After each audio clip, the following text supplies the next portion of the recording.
درود خانم احمدزاده. سلام بر شما استاد. وقت شما بخیر. سلامت باشید. متشکرم. خب بریم سراغ آواز دشتی از گوشه چوپانی آواز کنیم. ببینیم که به چه صورتی است. بفرمایید.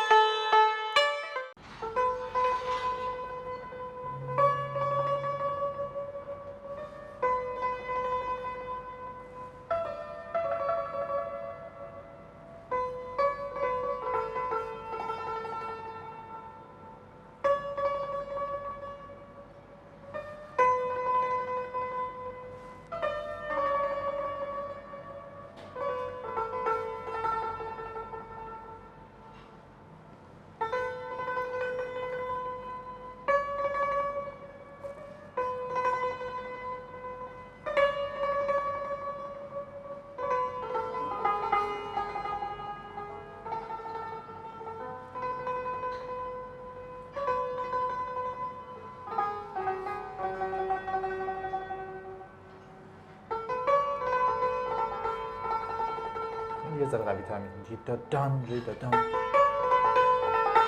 سر ضرب ها تغییر.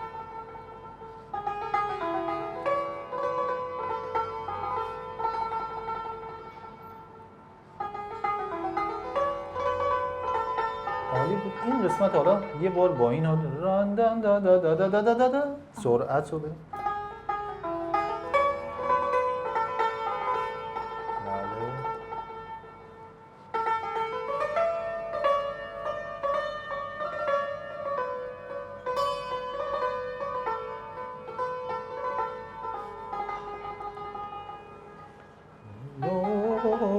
اینا تحریره.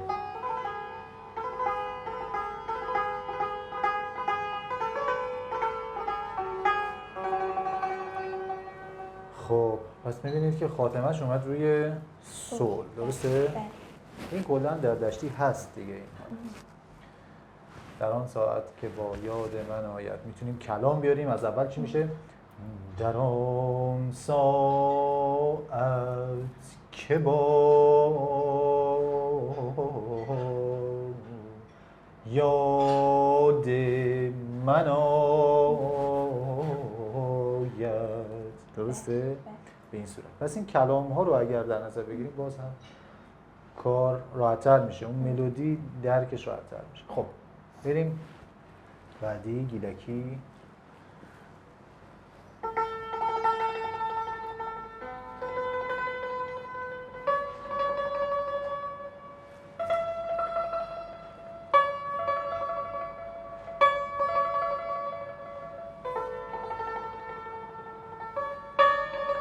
قشنگ حالت گیلانی، تم گیلکی رو توش حس می‌کنی.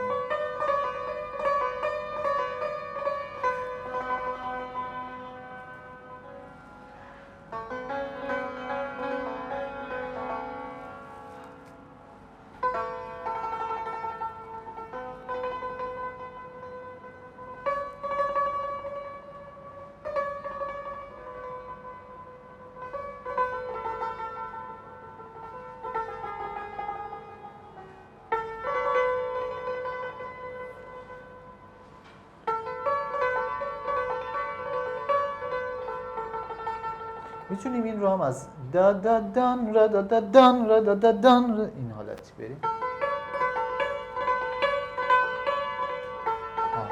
اول باز از سرعت آهسته دا دا دان را دا دان را دا دا دان.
مرسی.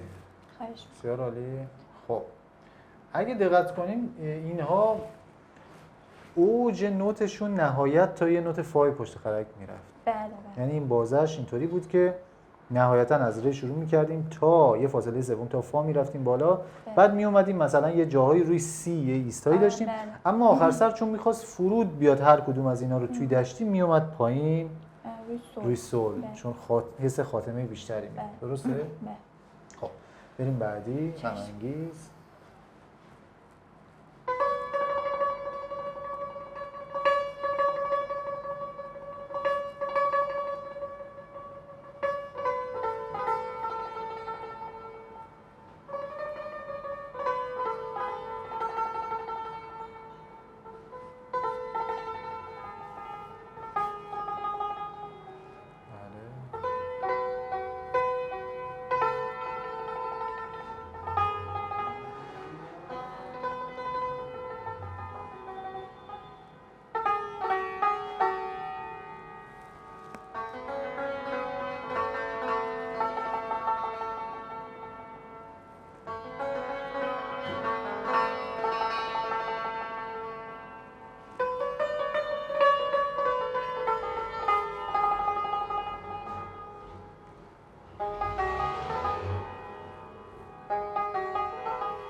هشتستانی.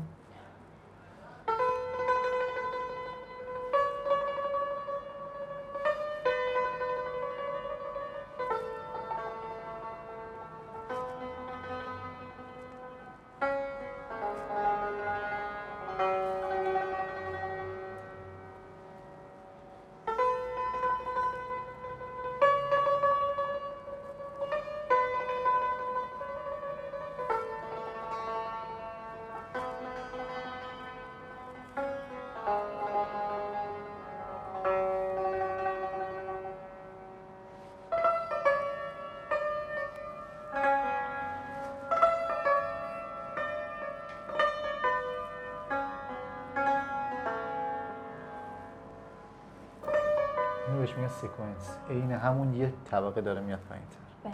یه بار دیگه ببخشید از خط دوم بریم.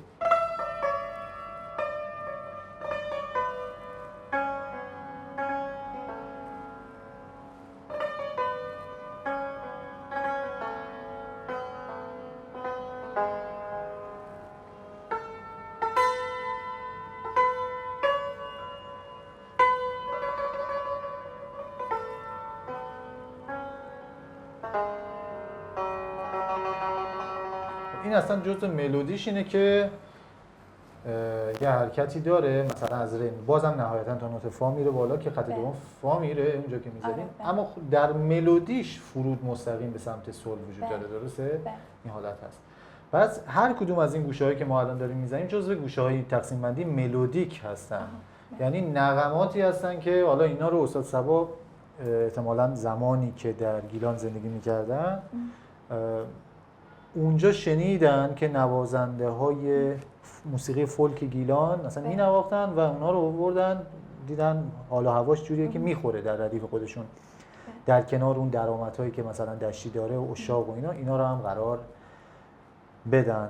مثلا ما تو موسیقی مازندران مثلا میگیم چی امیری، کتولی، آره، هرایی مثلا، درسته؟ آره، نجما مثلا اینا رو که میگن، اینا میتونه مثلا فرض کنید یک کسی یک ردیفی اگر داشته باشه تلفیق کنه، آره مثلا به جا میتونه در ردیف خودش هم اینا رو جا بده ازش استفاده کنه. پس اینا یک نغماتی، یک ملودیایی که جاری بوده و ردیف قرار هست که چند کار انجام بده. یکیش اینه که کارکرد یا اصطلاحاً فانکشن یا فونکسیون هر درجه رو نشون میده. مثلا شما فرض کنید دشتی وقتی میزنید کدوم نوت خیلی برجسته است؟ ره و ره هست که دشتی سازه و یه ویژگی داره، همون در واقع مهمترین نوت که شاهد بهش میگیم در دشتی ره هست، همزمان همون در دشتی متغیر هم هست. آره من مثلا متوجه شدم این چند تا قطعه که الان زدم بله. شروعش از سی بوده، یعنی نوت سی هم انگار زیاده. آره برای زیاد به عنوان مثلا. آغازین بله، زیاد بله. استفاده میشه آره. در دشتی.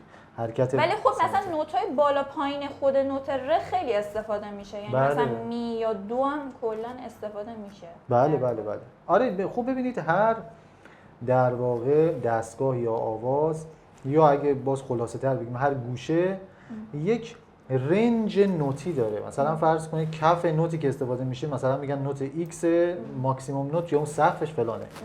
شما اگه این تعداد نوت رو کنار هم قرار بدید میتونید اون گوشه رو بزنید. یه وقتی شما یه گوشه رو میتونید فقط با مثلا 3 4 تا نوت حلش کنید.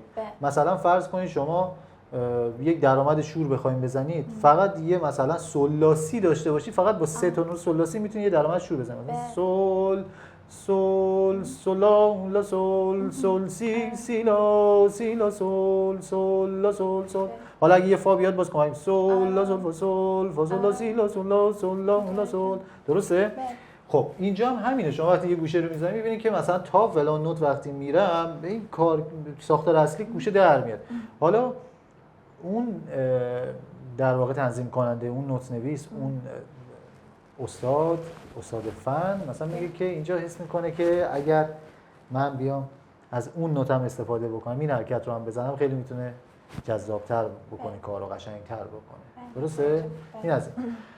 خب مثنوی بله مثنوی که معمولا روی قالب شعری مثنوی و بیشتر هم روی دیوان مثنوی معنوی مولانا خونده میشه. خیلی فرم قشنگی هم داشت، یعنی اصلا خیلی اسم میکنم خوب بود. مثنوی خوانیه دیگه. خب آره اصلا خیلی واقعا جذاب. آره براتون اجرا میکنم.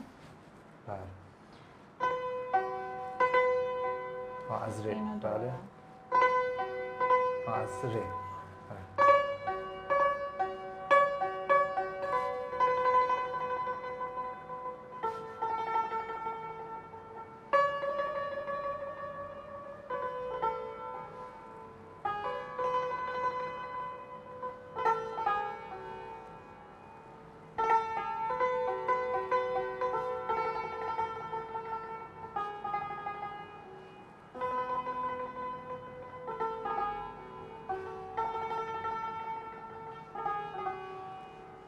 این دوباره تکرار هم داره. خب حالا ببینید همینو من عذرخواهی میکنم.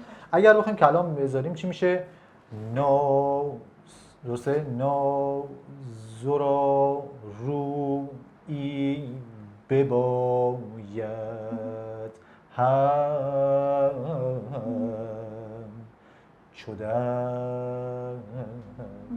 درسته؟ بعد همین مثلا قسمت بعد میشه چه چیزی در واقع چون نداری گرد بد خویی مگرد. آره این بد خویی مگرد در واقع. چون نداری گرد بد خویی مگرد مثلا. درسته؟ بعد همین تکرار که میشه میره در واقع بیت بعدی خوانده میشه در تکرارش. خب قالبش هم مثنوی هست شعراش. آره درد و مگرد. بله آره دیگه. بله. خب دیلمان هم جزو درس میگم. بله دیلمان دیگه خیلی معروفه. خیلی معروفه. آره من اجرا میکردم و به خانواده‌ام میگفتم که مثلا بگیم مال کدوم قطعه است، سریع گفتم بهشون اینقدر دیگه مشخص. آفرین این فیلم پس از باران. بله دقیقاً گفتم. قشنگ یادمون میافته. و دیلمان تو موسیقی ایرانی یه آوازی داره، آواز دیلمانی که استاد بنان خونده، خیلی معروفه. اگه اشتباه نکنم قبل از اون کار معروف کاروان یا آهنگی داره استاد بنان همه شب نالم چون کاروان بهش میگن. و قبلش مدگر عاقلی، ببینید همین شعر هم هست، بیهوده پندم یا این گونه پندم. درسته؟ همین شعرم که چنان در قید مهرت فکر کنم استاد شجریان هم اینو خوندن. قطعا. حالا جدا من الان حضور ذهن ندارم. نه اینو اتفاقا من شنیده بودم جدا از اون خواننده‌ای که تو پس از باران خونده بود استاد شجریان خونده بود، ولی خب اون خیلی معروفه. اونجا که فکر کنم اصلا استاد پوررضا بوده فکر کنم تو پس از باران فکر کنم استاد پوررضا خواننده فولک گیلانی بود.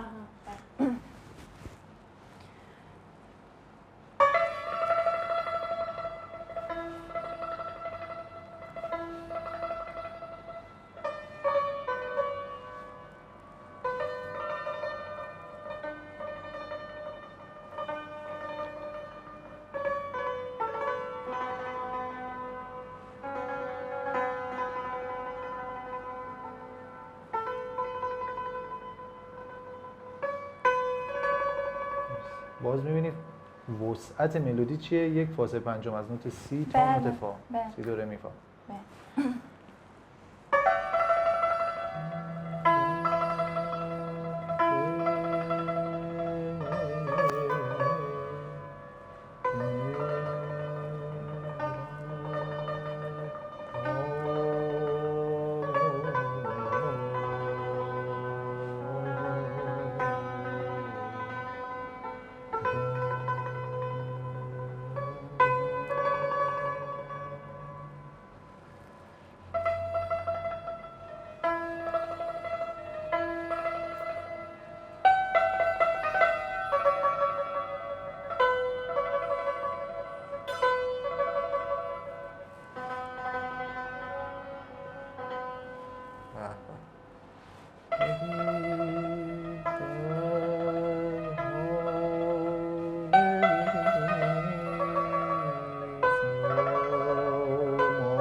بسیار عالی، بسیار عالی. تا اینجا بود درسته؟ بله، درسمون تا اینجا بود. خیلی خوب نواختید. مرسی، متشکرم. خیلی خوب بود. بسیار زحمت شماست واقعا. نه، سپاس از شما، انقدر پیگیر هستید و به این خوبی دارید پیش میرید.